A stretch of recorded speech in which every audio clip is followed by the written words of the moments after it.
a world where the number of movies available is great, but many are so bad, you'll learn a new definition of hate. One man sifts and reviews through the movie sludge. One man will be the movie cop, jury, and judge. He goes by many names, but you know him by Movies Merica.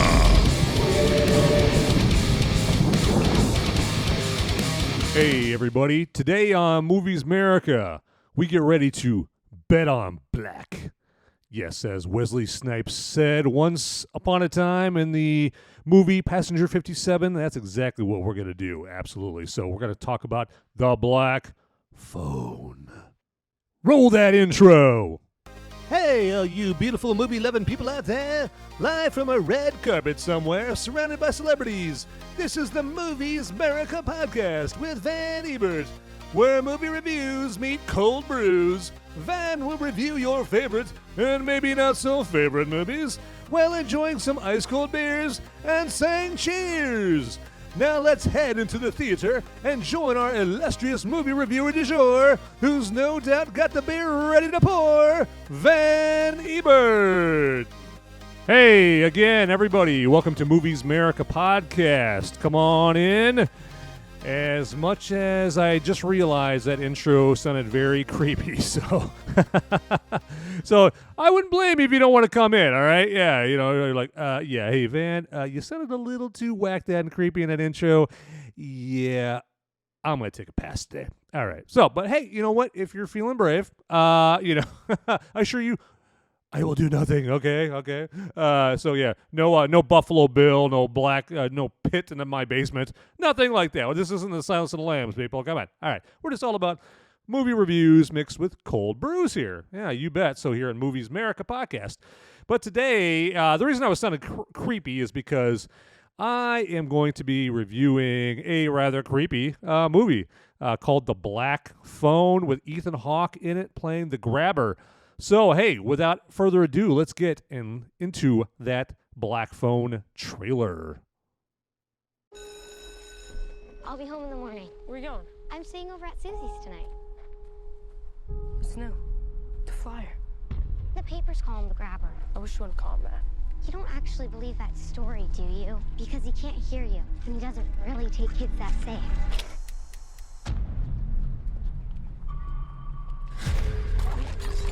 Oh, you goof. Well, isn't that just peachy keen? You need some help? You see that? Yeah. Would you hand me my hat?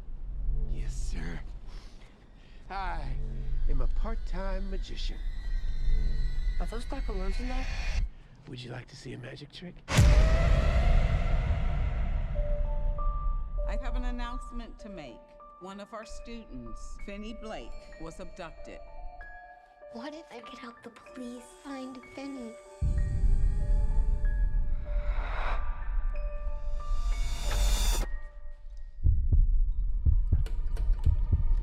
Doesn't work. Not since I was a kid. I'll scream. I'll scratch your face. This face? Daddy, I had a dream about it. What happened in your dream? He was taken. By a man with black balloons? Yes. We never released those details.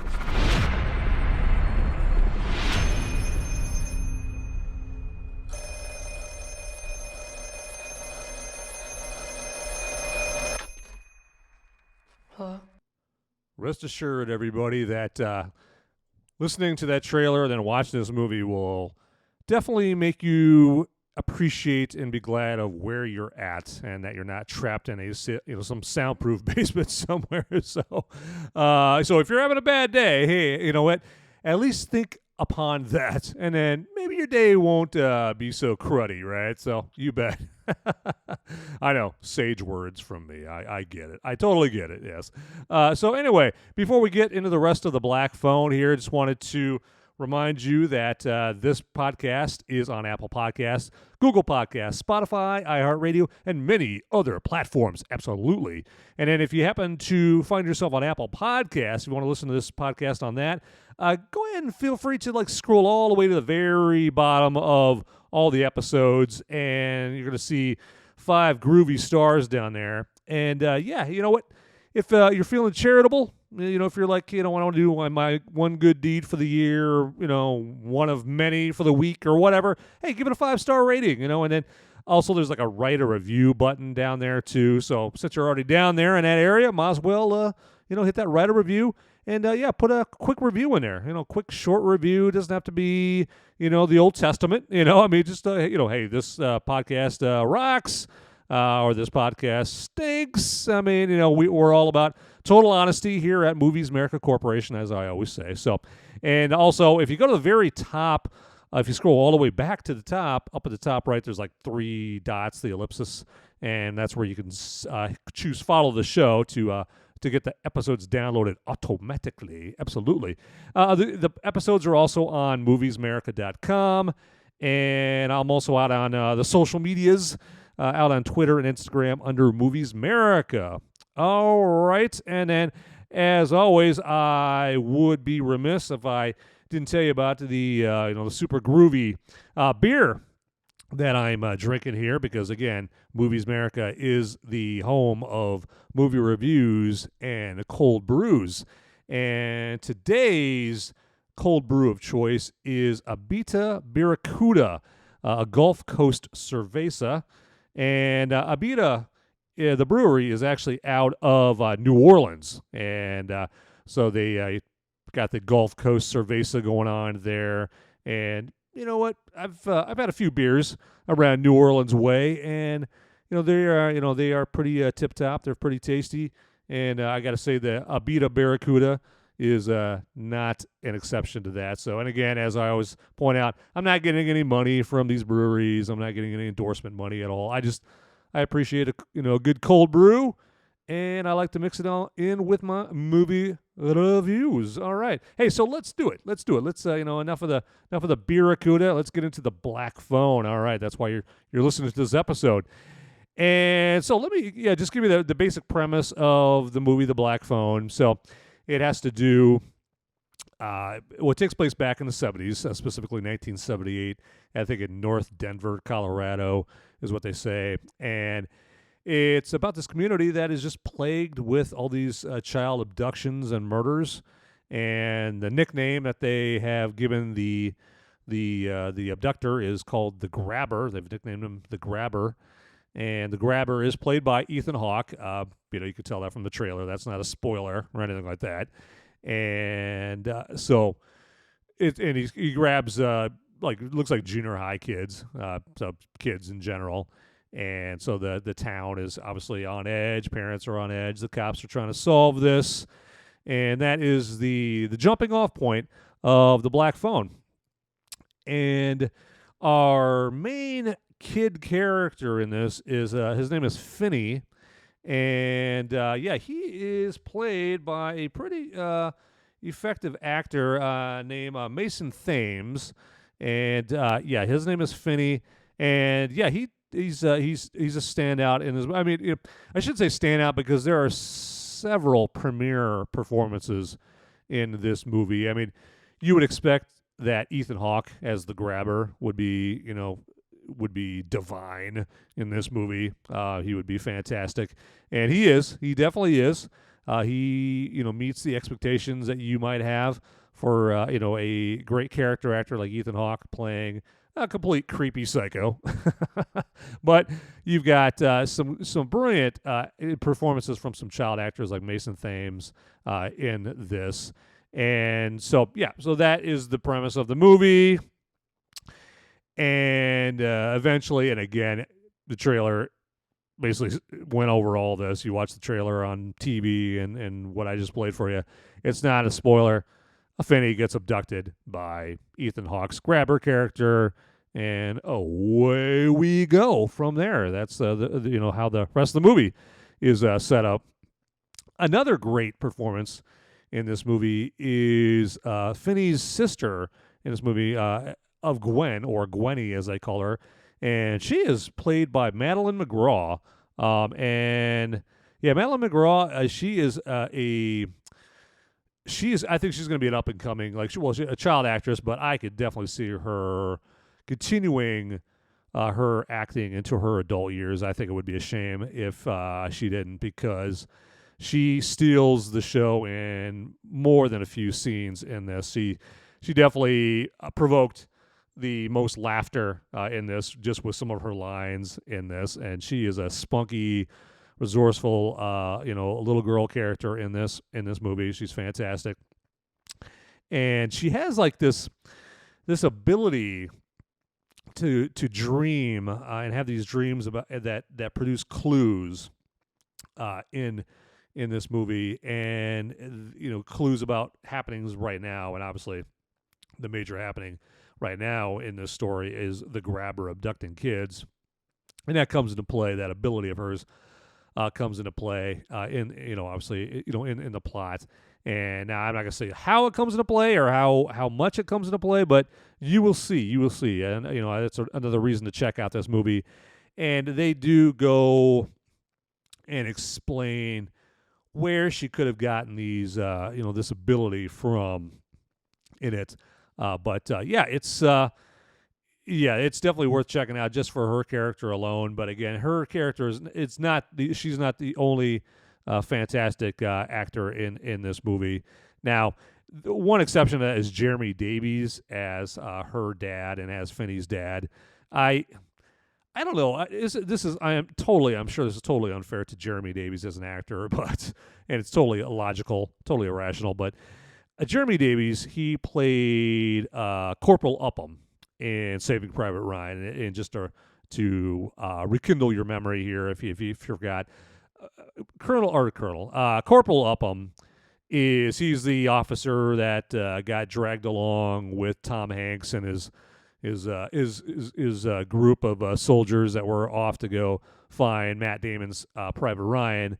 And Upham was kind of like the nerdy officer, he wanted to bring his typewriter, and he just didn't fit in because he just didn't have the toughness. He was like just some kind of a weak-kneed kind of coward character, and that comes into play, in the rest of Saving Private Ryan. And of course, obviously, if you've seen the movie, I'd be very surprised if you haven't. Towards the end, in a climactic battle scene, he turns out to basically be a coward. So that character has always kind of rubbed me the wrong way. I know he's playing a character. That's not him in real life. It's obviously a performance written in a screenplay. I get it, but it's just I guess a flaw with me.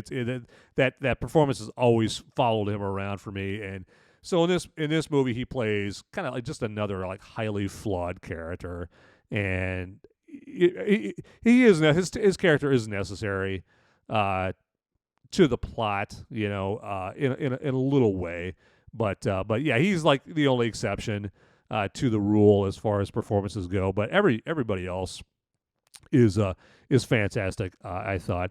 Now, like I said, this movie takes place in 1978, and yeah, it does have.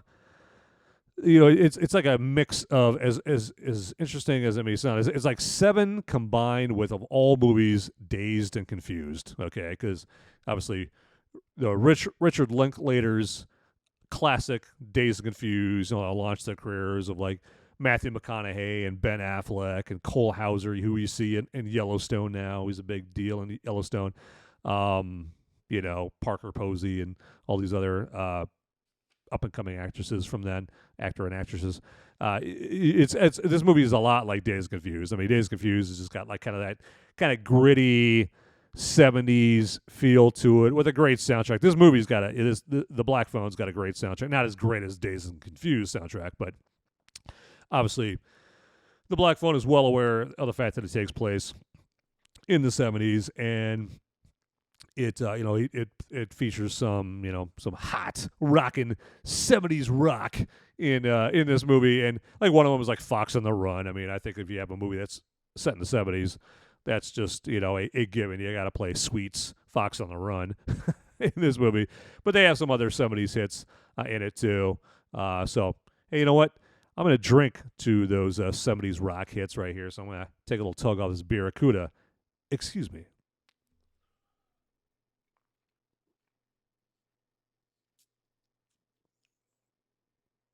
Hey, Barracuda, another 70s rock hit from Heart. Yeah, there you go. And I didn't even have that planned. Yeah, so now one thing I need to warn you about this movie is about potential expectations from people coming into this movie. I didn't personally find this movie necessarily scary, and I'm not going to hold that against it. I'm not, that's not necessarily a bad thing. It's got some jump scares in it. It is very creepy, it's got a kind of a underlying disturbing quality to it.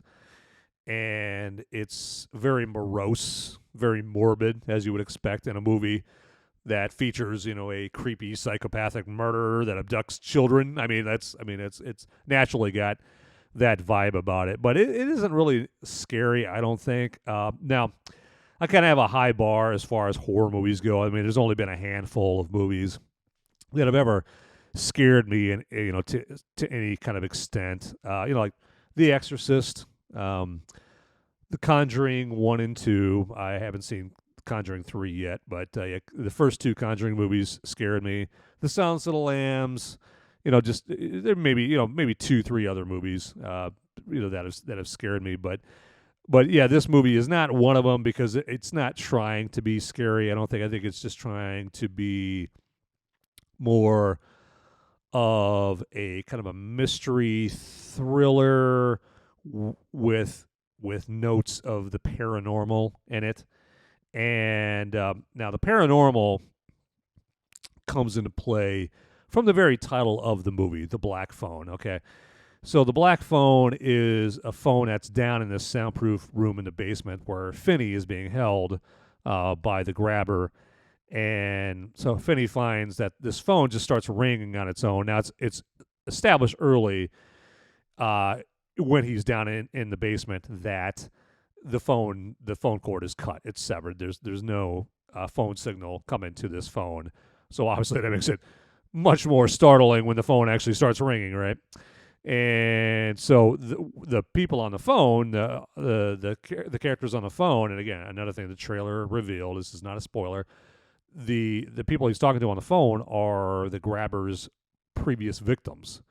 And they help Finney with trying to get out of the grabber's grasp, so to speak. They're trying to help him escape.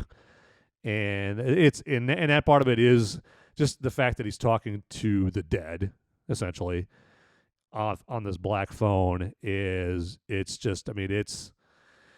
gave me the heebie-jeebies. Okay, again, it didn't scare me, but it kind of gave me the heebie-jeebies, and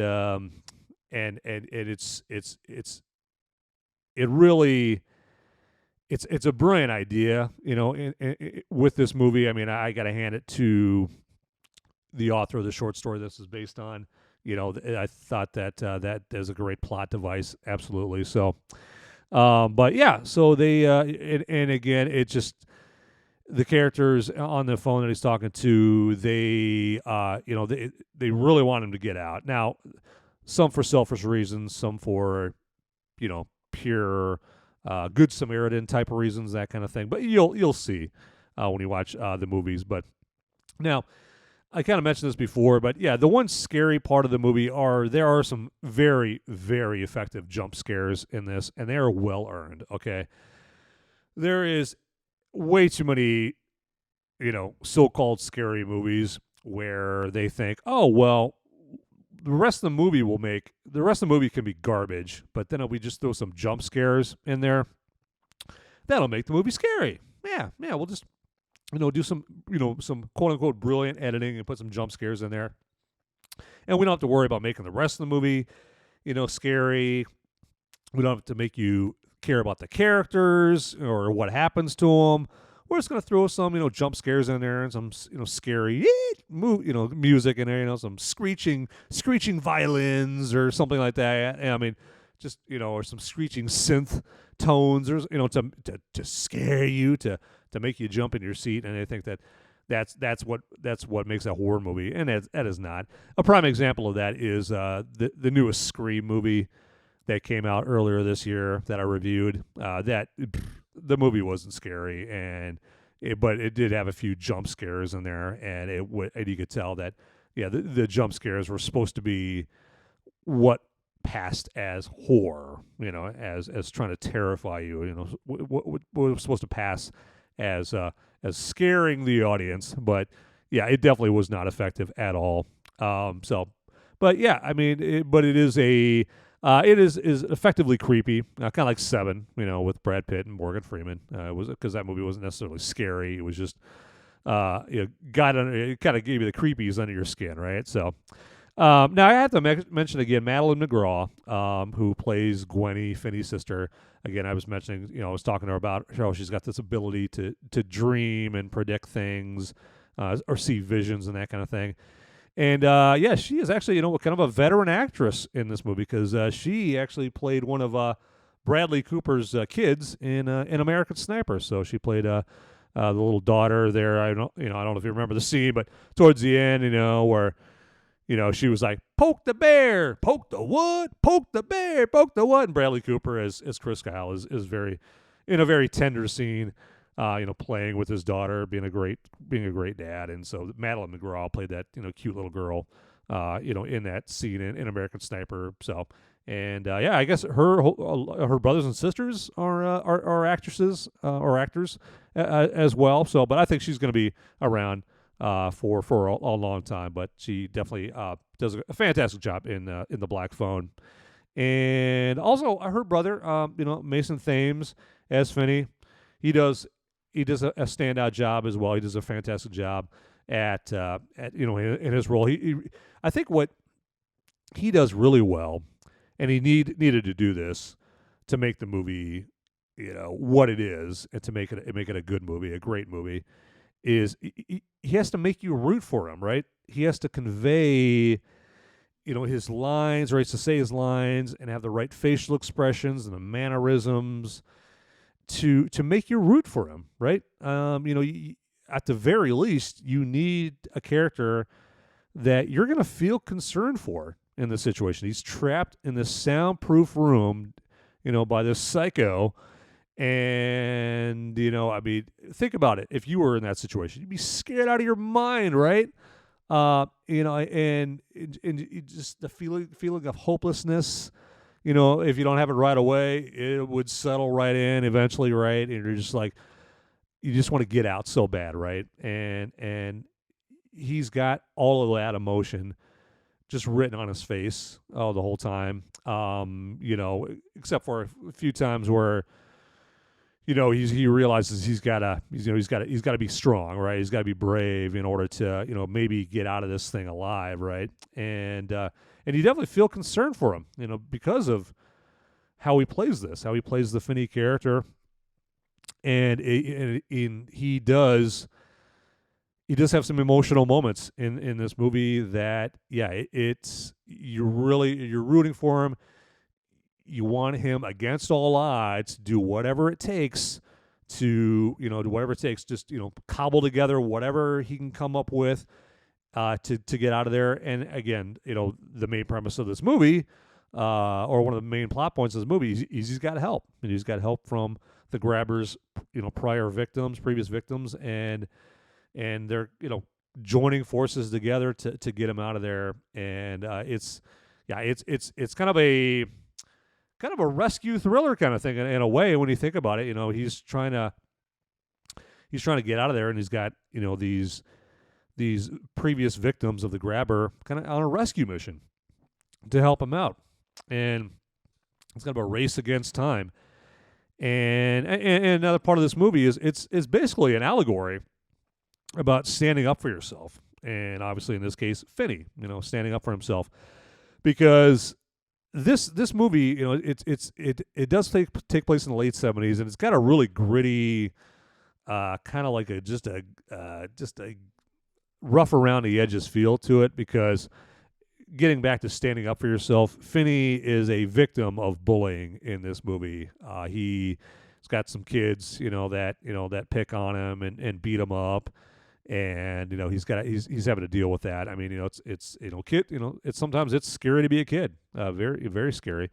And so Scott Derrickson, the director of this movie, he does not hold back on the brutality of being a kid and being bullied, especially being bullied by multiple other kids, not just mano y mano, but multiple kids bullying you and beating you up and whatnot. And so obviously in a situation like that, if you're that victim, you want to learn to stand up for yourself. And so the whole movie overall, part of it is it's just an allegory about learning to stand up for yourself.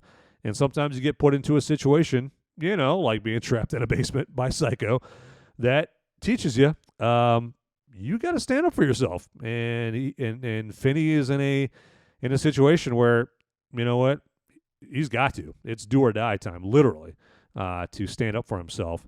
And so that's a major part of this movie. Now Ethan Hawke as a grabber, as you can tell from the trailer, he's got a really creepy mask, and it's kind of interchangeable, as you can tell. He's got like the top with the devil horns, and he's got the different bottom where he's smiling, or the morose look on the mask. You can kind of interchange the bottom of the mask to just to add to the creep factor. And that mask, actually, it's designed by none other than Tom Savini. Yes, Tom Savini, the godfather of gore himself. Tom Savini, he's a revolutionary. He did the gore effects for Friday the 13th and the Night of the Living Dead back in 1978. He's like the godfather of what's called splatter horror, right? Splatter movies from back in the early 80s. Friday the 13th and Creep Show and Maniac, like all these splatter horror fest movies like that. And so that's why they call Tom Savini the godfather of gore. And yeah, he designed this very scary, creepy looking mask that Ethan Hawke uses as the grabber. So it's the mask in there, it does become part of the grabber's personality.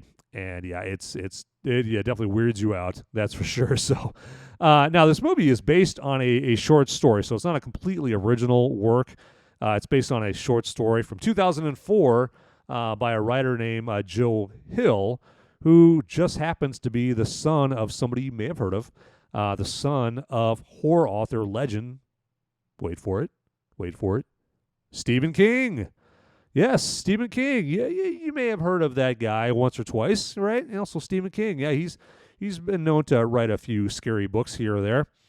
And so Joe Hill is the one that wrote this 2004 short story that The Black Phone is based on. So, and and I think, and I'm sure in the book, just like in this movie, the grabber, he toys around with Finney.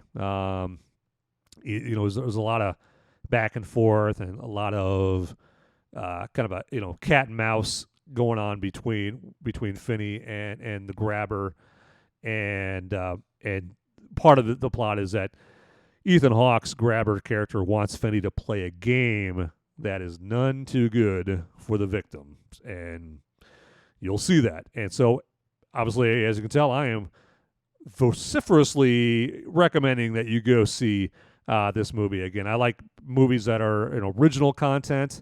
I mean, and this definitely fits that bill. I would definitely go check it out right there. This is not one for the kiddies, so yeah, leave the crowd that you typically take to your Pixar movies. Go and leave them at home with this, unless you want to have to pay for childhood therapy for the next 10 years.